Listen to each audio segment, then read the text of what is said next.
Subscribe करें हमारे YouTube channel साधना gold को और पाएं वीडियो सबसे पहले। और हाँ, बेल आइकन दबाना ना भूलें।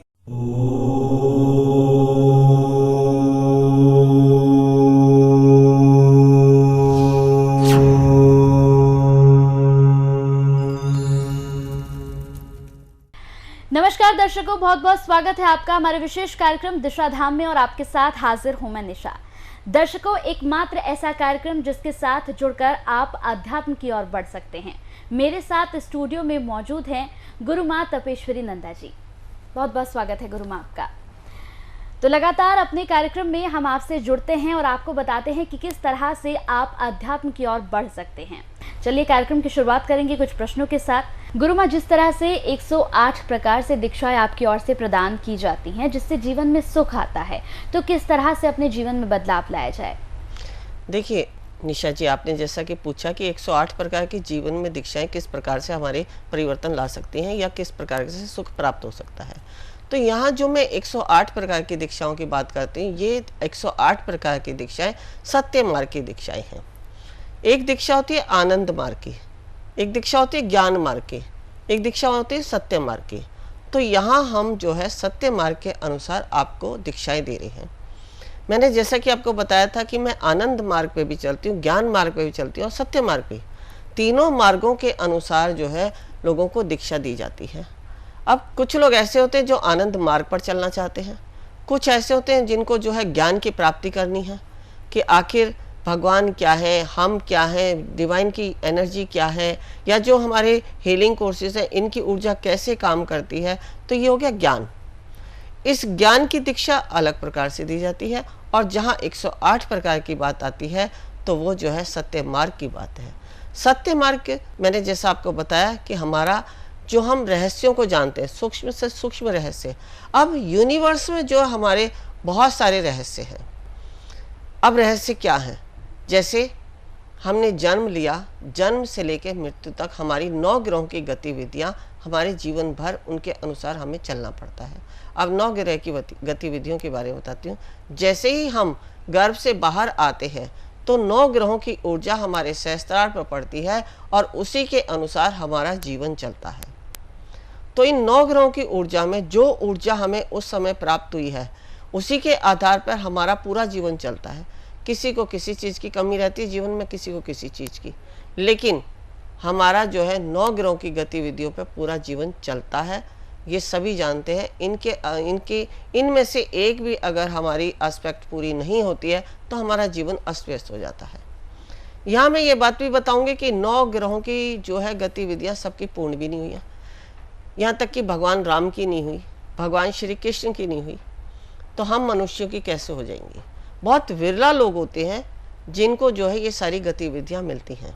हाँ, अगर इनमें से कोई गतिविधि नहीं मिली है, किसी का जीवन ऐसा है कि उनको पूरी जो है 9 ग्रहों की गतिविधियाँ, जो हमारे जीवन की 9 एस्पेक्ट हैं, वो नहीं प्राप्त हुई हैं, तो वो गुरु दीक्षा के द्वारा अपने जीवन की 8 दिशाओं की, और जो बीच में सेंटर होता है जो गुरु का स्थान है, क्योंकि गुरु को मिला के ही 9 ग्रहों की ऊर्जा होती है, तो इन ग्रहों की ऊर्जा जो है गुरु पूरी करता है और वो पूरी होती है गुरु की दीक्षा के द्वारा।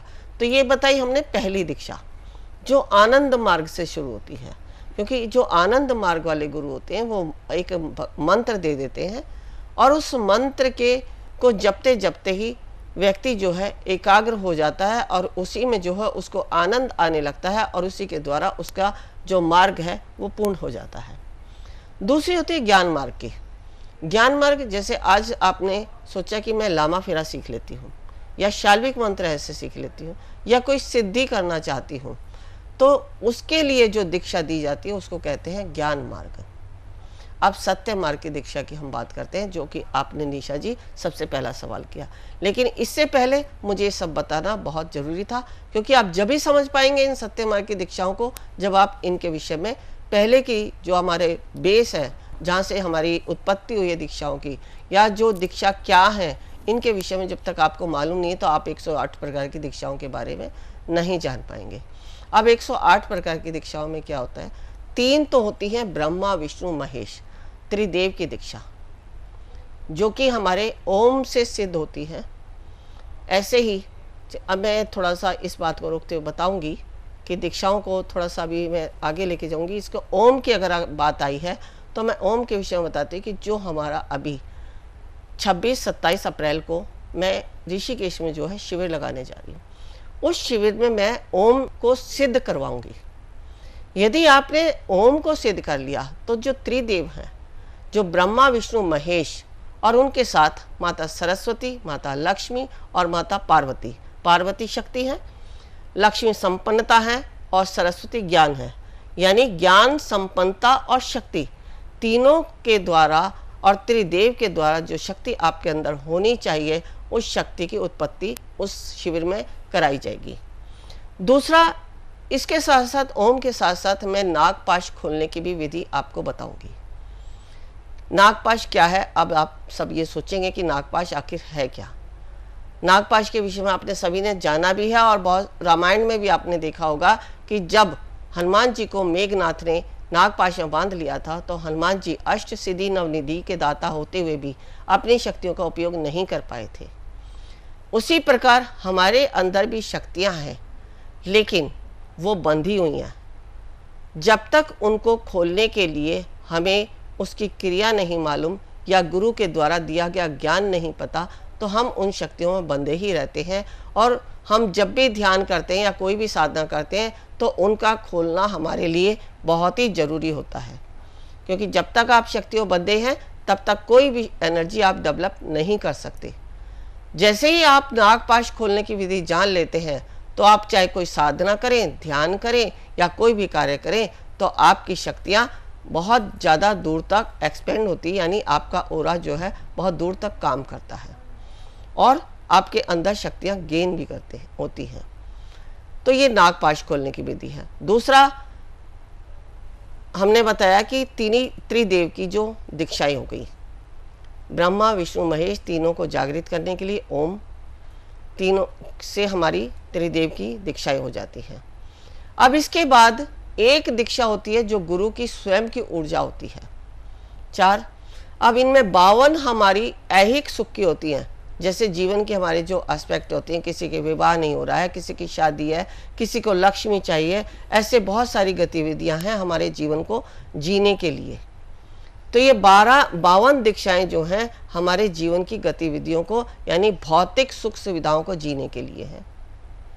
किसी को संतान नहीं हो रही है, किसी का विवाह नहीं हो रहा है, किसी का व्यापार नहीं चल रहा है, कोई सर्व मनोकामना लेना चाहता है, कोई महालक्ष्मी साधना लेना, इस प्रकार की दीक्षाएं 52 प्रकार की दीक्षाएं इन 108 में होती हैं। अब 52 जो दीक्षाएं हैं वो हमारे आध्यात्म के मार्ग में आगे बढ़ने के लिए हैं। जो 52 दीक्षाओं में होती हैं उनमें आपको मुद्रा बताई जाती है, मंत्र दिया जाता है, उसकी साधना कराई जाती है। अब साधना कैसे होती है? साधना, जैसे बहुत सारे लोग कहते हैं कि 1.25 लाख मंत्र जप लो, इतने 1000 मंत्र जप लो, तो यहाँ हजारों की संख्या में कभी भी मंत्र नहीं जपे जाते। मंत्र हमेशा अपने लंग्स की कैपेसिटी के अनुसार जपे जाते हैं। जितनी आपकी लंग्स की कैपेसिटी है उसके अनुसार आप यदि मंत्र जपते हैं तो आपको सिद्धि की प्राप्ति होती है।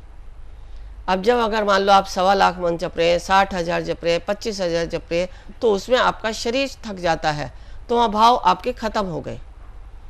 लेकिन जब तक आपके शरीर की कैपेसिटी है, जब तक आपके भाव जुड़े हैं, तब तक अगर आप उस मंत्र को जपते हैं तो आपको उस मंत्र की ऊर्जा आपके शरीर में स्थापित होती है और उस मंत्र की तरंगे उससे जो आपने उत्पन्न की है वो जो है यूनिवर्स में होती है।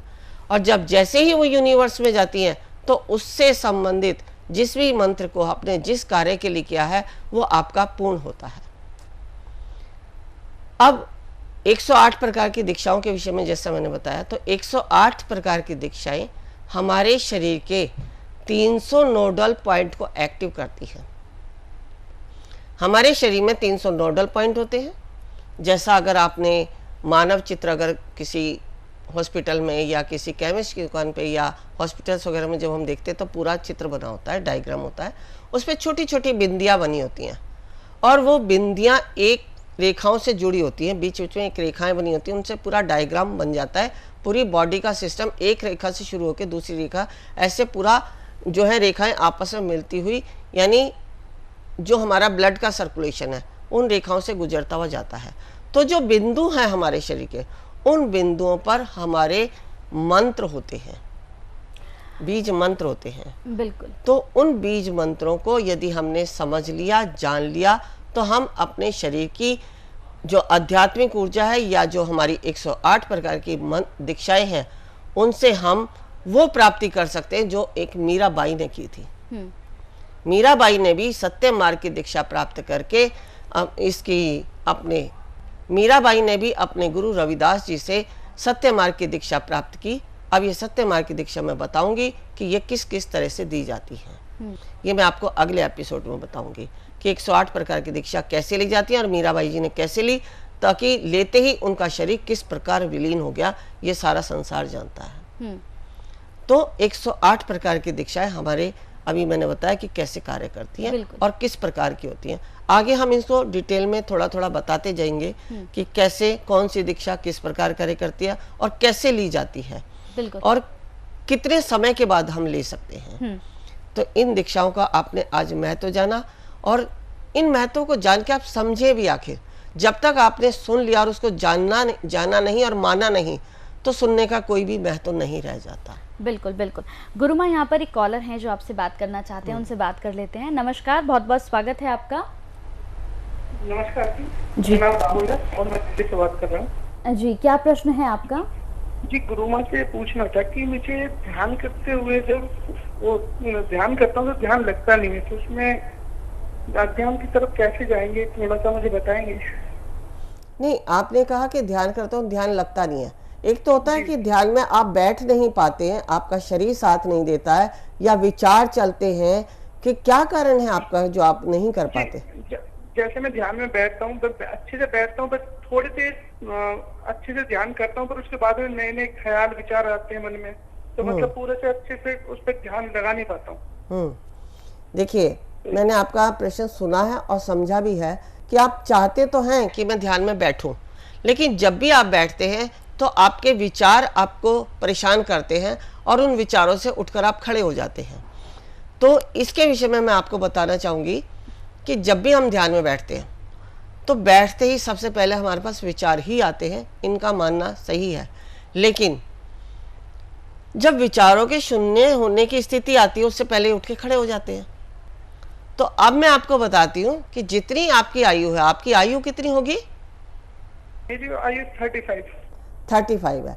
तो आप 35 मिनट आप बैठे लगातार, 35 मिनट्स आप अपनी कमर सीधी। और ये एक बात और मैं बता दूं, जब भी आप कभी ध्यान में बैठते हैं, ये सभी के लिए बता रही हूँ, तो बैक में जरूर सपोर्ट लेनी चाहिए। कभी भी आप बिना सपोर्ट के नहीं बैठें। बहुत सारे लोग हैं जो कहते हैं कि बैक नहीं लेनी चाहिए, लेकिन जो ध्यान ज़्यादा करते हैं उनको आगे चलकर स्पाइन की प्रॉब्लम हो जाती है, इसलिए बैक सपोर्ट हमेशा लेनी चाहिए। और आपका सिटिंग पोस्चर ऐसा होना चाहिए कि आपका शरीर कहीं से भी डैमेज ना हो। तो यहाँ अभी आप मैं बता रही थी कि आपको कम से कम 35 मिनट आपका ध्यान करना चाहिए। 35 मिनट के बाद आपके विचार शून्य की अवस्था में आते हैं, तब आपका ध्यान लगना शुरू होता है। यानी कि कहने का तात्पर्य ये है, ये प्रत्येक व्यक्ति के लिए मैं बता रही हूँ, जो भी कोई ध्यान करता है उसकी जितनी आयु है उतने मिनट के बाद उसके विचार शून्य होते हैं।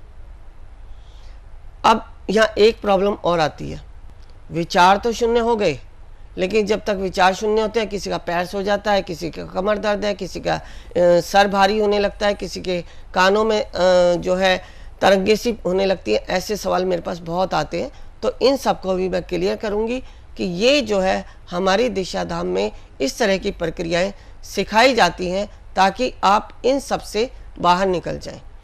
जो ये 26, 27, 28 तारीख को जो मैं शिविर लगाने जा रही हूँ, उसमें मैं ये प्रक्रियाएं भी कराऊंगी कि आपको विचारों से शून्य कैसे होना है। अगर विचारों से शून्य हो जाते हैं तो जिस समर्पण भाव से आप बैठे थे, तो वो समर्पण भाव आपके अंदर कैसे आए, ये सारी प्रक्रियाएं हमारी जो है संस्था में सिखाई जाती हैं। और इन सभी के लिए दीक्षा भी होती है। तो आप दीक्षा प्राप्त करने के लिए, इन सबको सीखने के लिए आप दिशा धाम आ सकते हैं।